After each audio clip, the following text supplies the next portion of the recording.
Good afternoon, ladies and gentlemen. Today we are outside again. We're creating this video out here, and I just want to talk with you guys today about why it's so important for us to try to be like Christ. Now, like I've made a video about this before, but we're going to talk a little bit about the ego, us and our ego.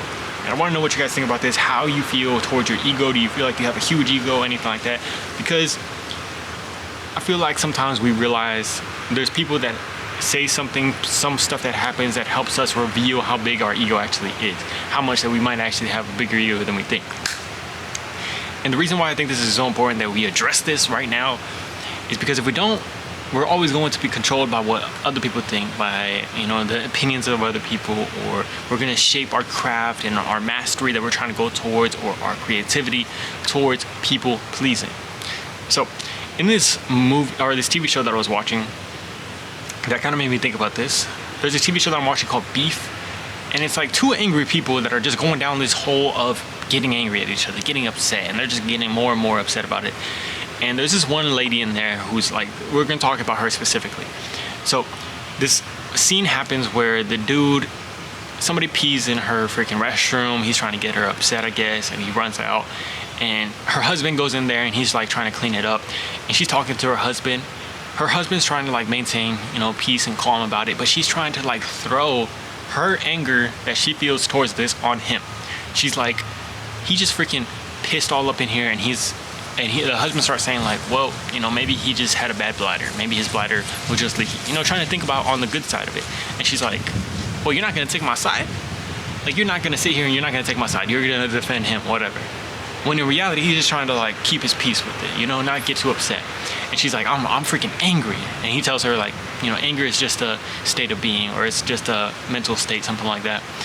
And she gets even more upset. And she keeps trying to like say things to get him to be angry, to change his mood. Like, she gets upset that he's trying to keep his peace. He's trying to be, at peace with it. And then eventually she says something where she's like, well, he didn't like that you were Japanese. Like, she finally gets him to crack with that. She's like, he didn't like that you were Japanese and stuff like that. So then all of a sudden he's like, oh shoot, really? So in reality, a lot of us know people that are trying to do that with us. Look, if you're trying to be a Christian, if you're trying to be a better Christian, if you're trying to be a person who's trying to be more like Christ, we know how hard it is to keep our peace when people are trying to get us to feel how they do. If they're angry, if they're upset, if they're back and forth, they want us to reflect them, because they don't like if somebody's able to keep their peace. And I don't think it's anything against anybody, man, because most people don't do it on purpose. Most people don't do it like purposely trying to make us angry and upset. I think it's just sometimes when you're in that state, it's just something that you feel. Like, I think even ourselves, we felt like when we're angry and upset, it makes us a little bit upset when somebody's able to like come in here having a good time. But we know how important it is for us to be able to keep our peace, because if not, like this lady, she's going to try to throw these bombs and get us to be upset with her. So there's another scene in here where she's talking to somebody, I think one of her friends, and one of her friends is staying home with the kids, trying to watch the kids, and she kind of throws this little bomb out there. She says like, oh, but it must be nice to be able to stay at home with the kids all the time. And the other girl's like, well, actually, like, I'm not just at home with the kids all the time. I have to do this. So like in this moment, this girl is trying to make her feel bad about what she does. And have you ever had somebody come up to you and like try to throw a little bomb at you? Maybe you're having a good time, maybe you're feeling your stuff, enjoying what you're doing, and all of a sudden somebody's trying to like throw something at you to make you feel bad about what you're doing, make you rethink it. And you have to kind of do all these mental gymnastics to try to diffuse that, to untie that knot that they threw at you. So if we are always trying to people please, if we always like are needing somebody's approval of like how we look in their eyes, we're always going to be freaking chasing that. We're always going to like go after that, like, hey, oh, actually I do this, and this is actually what I'm doing. We don't have all the time in the world to explain everything. With what I'm doing in my videos, I don't think most people are going to understand it, but I can't. It's taken me like 3 years to understand exactly like what I'm doing with this. And I have like a list of 50 reasons why I'm doing my 5 videos a day. I can't go in and explain every single one of those to somebody, man.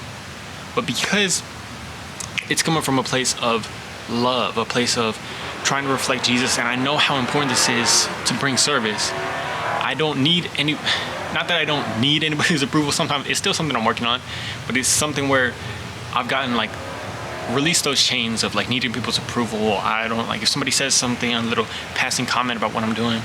So what, you know? We're trying to grow. We're trying to do what we can to bring service to the world, to bring light to the world, to bring Jesus' light to the world. Because if not, you know, we're always going to be holding ourselves back and playing from a place of self-preservation, trying to preserve our own image and all that stuff. So I think that this is super important for all of us to try to be more like Jesus in this aspect. More like Jesus in terms of that, the fact that we can just go about our life. If somebody says a passing comment, if somebody says anything, we can continue to smile, continue to be happy, continue to enjoy our days every single day, because we're not looking for people's approval, man. And I was just watching that show, and I really saw like, damn, like how amazing it would be if we could just like run into a girl like this or a person like this who is just like so angry and upset at the world and wants to pass it on to us, and we can just keep reflecting Jesus despite it. Because you see her in this show, she continues to go downhill. She just wants to get angry and bring everybody else downhill with her. But the more that people are able to just keep their peace, like even her husband, once he's like, I'm not gonna put up with your stuff, it makes her even more angry, and she goes on and does like whatever she's gonna do. But if you look at him, he's in his own world, he's in his own life. Whatever she's doing, it doesn't matter. Like it's him dependent on if he's going to let her like affect his emotions, affect where he's living his life. And that goes for every single one of us, man. These people in our life, are we going to let them affect us? Are we going to let them take away our peace? Or are we going to try to live in joy and happiness and reflect the Lord as best we can? Maybe they don't want us to reflect the Lord. But I thought this was very, very interesting, and it just made me like scream out. I literally just want to be like Jesus. I hope you guys are feeling that too, man. If you have ever felt something like this, let me know down in the comments below. Let me know how you're trying to reflect Jesus today and how you're doing. I love you guys. Hope you have an amazing day, week. Got something in my throat. Peace.